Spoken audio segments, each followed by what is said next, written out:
예레미야서 41장 1절부터 4절까지의 말씀과 그리고 11절부터 18절까지의 말씀 두 군데를 보도록 하겠습니다. 저와 여러분이 한 절씩 교독합니다. 7째 달에 왕의 종친 엘리사마의 손자여 느다냐의 아들로서 왕의 장관인 이스마엘이 10사람과 함께 미스바로 가서 아이감의 아들 그데랴에게 이르러 미스바에서 함께 떡을 먹다가 느다냐의 아들 이스마엘과 그와 함께 있던 10사람이 일어나서 바벨론의 왕의 그 땅을 위임했던 사반의 손자 아이감의 아들 그데랴를 칼로 쳐 죽였고 이스마엘이 또 미스바에서 그데랴와 함께 있던 모든 유다 사람과 거기에 있는 갈대아 군사를 죽였더라. 그가 그데랴를 죽인 지 이틀이 되었어도 이를 아는 사람이 없었더라. 11절로 넘어갑니다. 가레아의 아들 요하난과 그와 함께 있는 모든 군 지휘관이 느다냐의 아들 이스마엘이 행한 모든 악을 듣고 모든 사람을 데리고 느다냐의 아들 이스마엘과 싸우러 가다가 기브온 큰 물가에서 그를 만나매 이스마엘과 함께 있던 모든 백성이 가레아의 아들 요하난과 그와 함께 있던 모든 큰 지휘관을 보고 기뻐한지라. 이에 미스바에서 이스마엘이 사로잡은 그 모든 백성이 돌이켜 가레아의 아들 요하난에게로 돌아가니 느다냐의 아들 이스마엘이 8사람과 함께 요하난을 피하여 암몬 자손에게로 가니라. 가레아의 아들 요하난과 그와 함께 있던 모든 군 지휘관이 느다냐의 아들 이스마엘이 아이감의 아들 그데랴를 죽이고 미스바에서 잡아간 모든 남은 백성 곧 군사와 여자와 유아와 내시를 기브온에서 빼앗아 가지고 돌아와서 애굽으로 가려고 떠나 베들레헴 근처에 있는 게롯 기맘에 머물렀으니 이는 느다냐의 아들 이스마엘이 바벨론의 왕이 그 땅을 위임한 아이감의 아들 그데랴를 죽였으므로 그들이 갈대아 사람을 두려워함이었더라. 아멘. 사실은 예언서에 이런 역사적인 기록이 길게 나와 있다는 것이 특이합니다. 보통은 이야기는 좀 짧게 나오고 하나님께서 어떤 메시지를 주셨는가 이런 것들이 길게 나오는 편인데 오늘 41장을 보면 예레미야는 전혀 나오지 않습니다. 그냥 그 주변에 있었던 특별히 한 사건을 그대로 조명해 줍니다. 왜 예레미야가 이 이야기를 자기의 책에 이렇게 기록으로 남겨놨고 후대 사람들은 이것을 이렇게 또 예레미야서로 전체 가운데 우리들에게 들려주고 있겠습니까?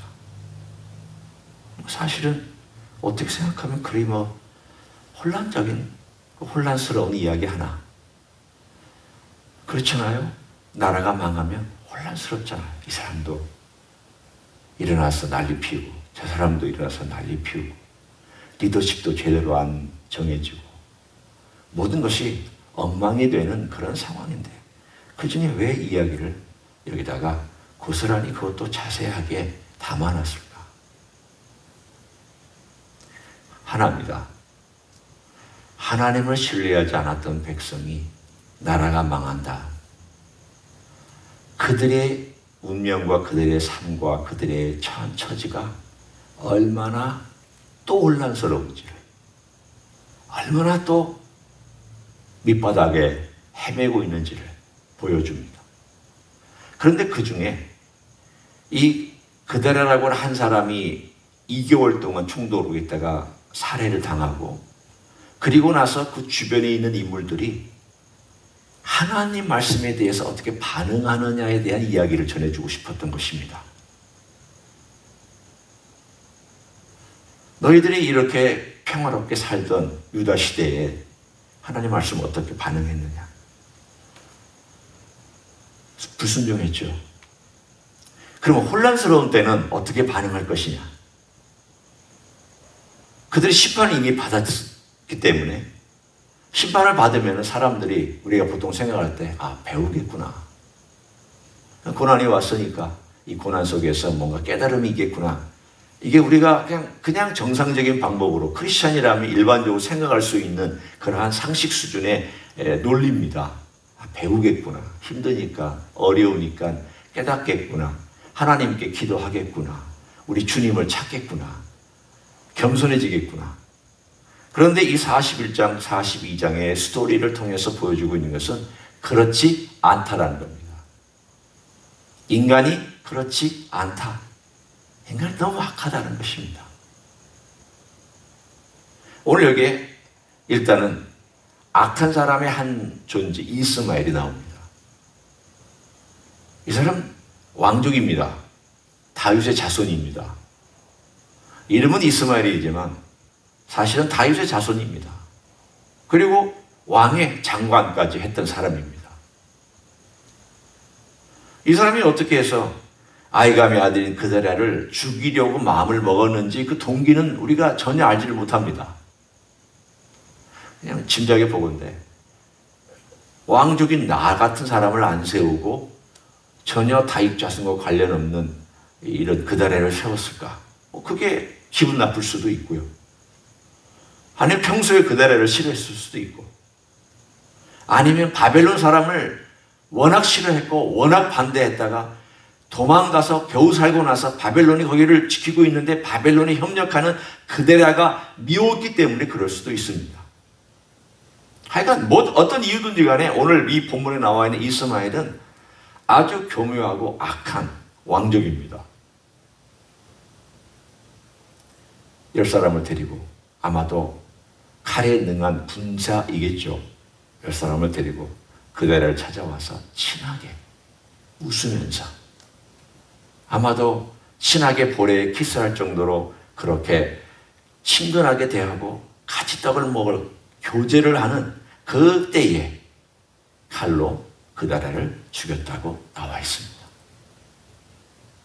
그리고는 이 사람이 그드랴만 미워한 게 아니라, 그때 우리가 그 다음 이야기를 보면 간단하게 얘기하면 80명이 저 다른 지역에서 그드랴가 세워졌다는 말을 듣고, 그래도 하나님이 이 나라를 사랑해서 그드랴를 세웠으니까 우리가 가서 선물을 드리고, 비록 하나님의 성전은 다 없어졌지만 그래서 성전의 터에 예물이라도 가져오자. 그래서 80명이 그것을 가지고 오는데 이 80명 중에 70명을 쳐서 죽입니다. 이스마엘이. 그리고 10명은 뇌물을 바쳐서 살아남습니다.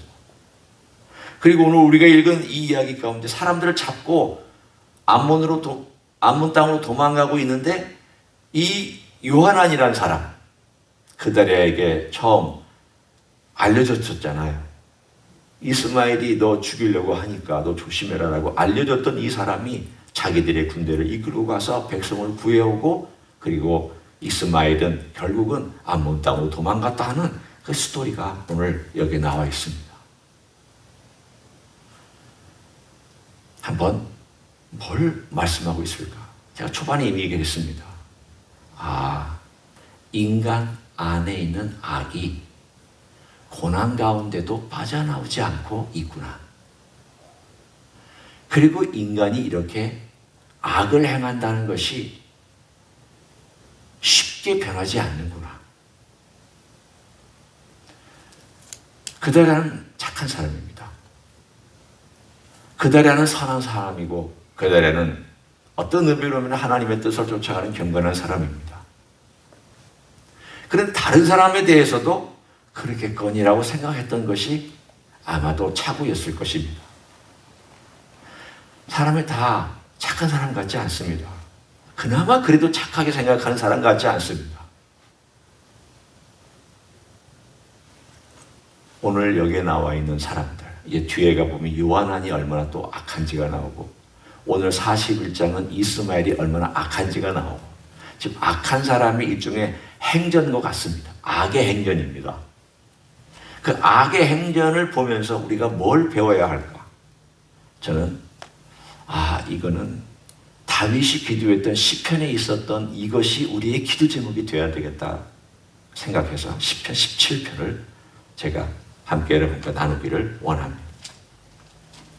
시편 17편을 보면 다윗이 굉장히 고민하고 하나님 앞에서 이 악한 사람들과의 관계 속에서 어떻게 살아가야 되나에 대한 그 갈등과 아픔을 기도로 표현해낸 그런 내용들이 있습니다. 하나님에게 민감한 사람은 악에게도 민감합니다. 예수 그리스도의 복음과 그리스도의 은혜와 그분의 사랑에 민감한 사람은 악에 대해서도 민감합니다. 왜 그럴까요? 당연하죠. 빛이 있으면 어둠이 금방 드러나고 예수 그리스도의 사랑이 있으면 사랑 아닌 것이 금방 드러나고 예수 그리스도의 진리의 말씀이 내게 확고하게 자리 잡고 있으면 진리 아닌 것이 드러나고 민감하게 보이기 때문입니다. 다윗을 한번 보십시오. 자, 어땠는지. 자, 17편 3절 제가 읽겠습니다. 주께서 내 마음을 시험하시고 밤에 내게 오시어서 나를 감찰하셨으나 흠을 찾지 못하셨사오니 내가 결심하고 입으로 범죄하지 아니하리이다. 자, 여기 읽어보면 언뜻 보면 다윗은 굉장히 자신만만했구나. 하나님께서 나를 감찰했는데 내게 흠이 없다. 그래서 내가 또 결심하고 입으로 범죄하지 않는다. 언뜻 들으면 다윗은 스스로를 무죄하다고 이렇게 여기는 그런 사람이었느냐? 그런 뜻은 아닙니다. 다윗에서 얘기하고 있는 것은 하나님, 지금 악한 사람들이 저를 둘러싸고 악을 행하고 있는데 제가 하나님을 바라보고 악한 사람들의 영향대로 제가 행동하지 않기로 했습니다. 남이 욕할 때 저도 욕하지 않기로 했습니다. 남이 나를 저주할 때 저도 똑같이 저주해 주지 않기로 그렇게 저는 결심했습니다.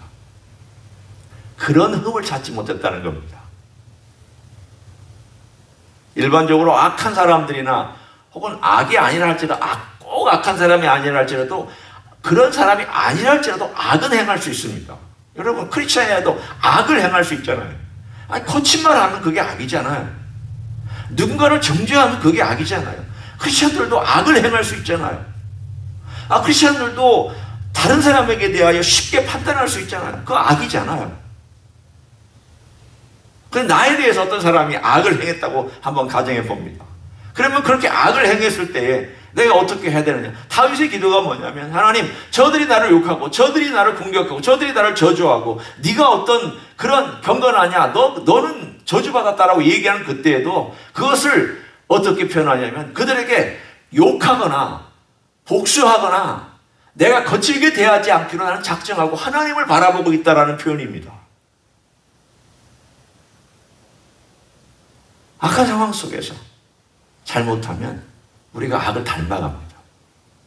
악을 욕하다가 악을 닮아가기 참 쉽습니다. 다윗은 그 사람들이 뭐라고 나를 저주해도 나는 그렇게 하지 않겠다. 나는 하나님 바라보겠다. 그래서 그 다음에 결심이 나오지 않습니까? 내가 결심하고 입으로 범죄하지 아니하리이다. 이렇게 하겠다라는 결심이 나오지 않습니까? 이게 첫 번째입니다. 우리가 삶 속에서 다윗을 통하여 배워야 될 게 있다면 우리 주님과도 똑같은 다윗도 그렇게 행하였지만 우리 주님은 더 그러셨잖아요.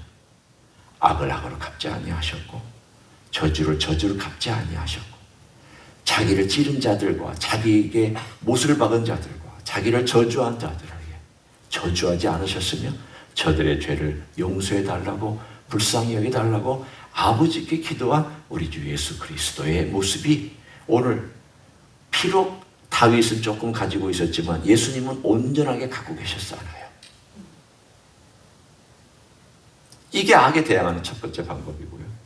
두 번째는 오늘 여기 보면 하나님께서 날 구원해 달라고 얘기를 합니다. 6절, 7절, 8절, 9절에 나와 있습니다. 특별히 7절입니다. 주께 피하는 자들을 그 일어나 치는 자들에게서 오른손으로 구원하시는 주여, 주의 기이한 사랑을 나타내소서. 주님의 기이한 사랑과 방법으로 나를 구원해 달라고 얘기를 합니다. 악한 무리들이나 악한 상황이나 내가 빠져나오기 어려운 어떤 험난한 그야말로 악을 조장하고 있는 어떤 상황 속에서 우리가 할 것은 두 번째가 있다면 기도하는 겁니다. 나를 여기서 끄집어내달라고. 악에 물들지 않게 해달라는 것이 첫 번째 기도라면, 두 번째는 그 악에서부터 끄집어내달라고 기도합니다. 하나님의 방법으로, 내 수단과 방법으로가 아니라 내가 교묘한 내 판단으로 내가 어떻게든지 이렇게 이리저리 피해가면서 내가 그렇게 해달라는 것이 아니라 하나님께서 저를 구원해 주십시오. 기이한 방법으로, 기이한 사랑으로 그렇게 해달라고 기도합니다. 그리고 세 번째 기도가 있습니다. 13절과 14절을 봅니다.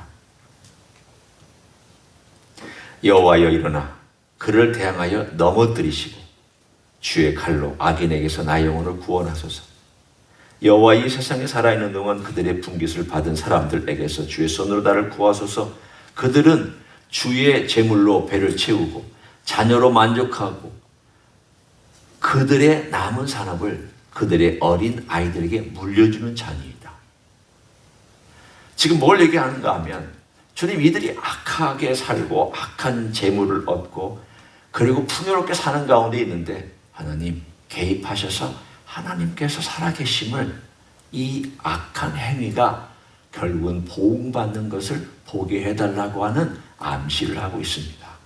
하나님 개입해달라고. 우리는 세 가지를 위해서 기도할 수 있습니다. 악은 하나님의 심판이 필요합니다. 우리 이 땅에 살아가면서 악에 대해서 하나님께서 심판해 주시고 개입해달라고 기도할 필요가 있습니다. 그러나 악인에 대해서는 우리가 악하게 대하지 아니하고, 주님 말씀하셨습니다. 선대해라. 혹시 너희가 그들을 구원할 줄 알겠느냐. 악은 하나님께서 심판해달라고 기도해야 되지만 악에 대해서는 하나님께서 혹시라도 구원해 주실까 하고 기도하고 우리가 행할 필요가 있습니다. 어렵지만 우리 주님께서 그렇게 하라고 명령해 주셨습니다. 세 가지를 정리합니다. 혼란스러울 때, 평화로울 때는 잘 드러나지 않는 인간의 악함이 표출되어 막 나타납니다. 위기 상황 속에서는 인간 속에 있는 것들이 그대로 민낯으로 드러납니다. 거친 상황에서 드러납니다. 그때 우리가 어떻게 살아야 되느냐? 첫째는 똑같이 살지 않기로 우리 주님을 의지하면서 각오할 수 있어야 될 것입니다. 도와달라고. 주님, 제가 똑같이 살지 않게 해달라고. 두 번째는 거기서부터 나를 구해달라고. 세 번째는 이 악에 대해서 주님 심판하여 달라고.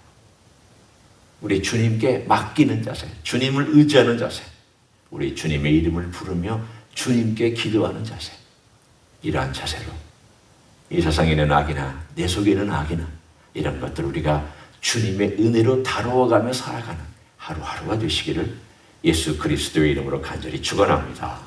기도하겠습니다.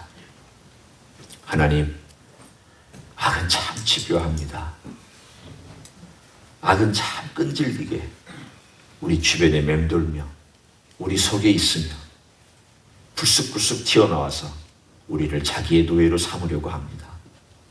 하나님, 어떤 때는 우리도 그 악에 물들어서 우리 입술이 그렇게 악한 말을 하기도 하고 하나님 기뻐하시지 않는 그러한 마음을 갖기도 합니다. 주님, 우리가 그러한 악함으로부터 보호받기를 원합니다. 주님이 보호해 주시기를 원합니다. 주님께서 함께해 주셔서 그 악한 상황과 악한 여건 속에서 저희를 구원해 주시고 이겨나갈 수 있도록 또한 축복해 주시옵소서. 이 세상이 너무 악합니다. 이 악한 세상, 주님, 언젠가 주님 오셔서 반드시 심판하시겠지만 그러나 이 땅에 있는 동안 악한 사람들이 깨닫고 주께로 돌이켜 돌아올 수 있는 은혜도 베풀어 주시옵소서.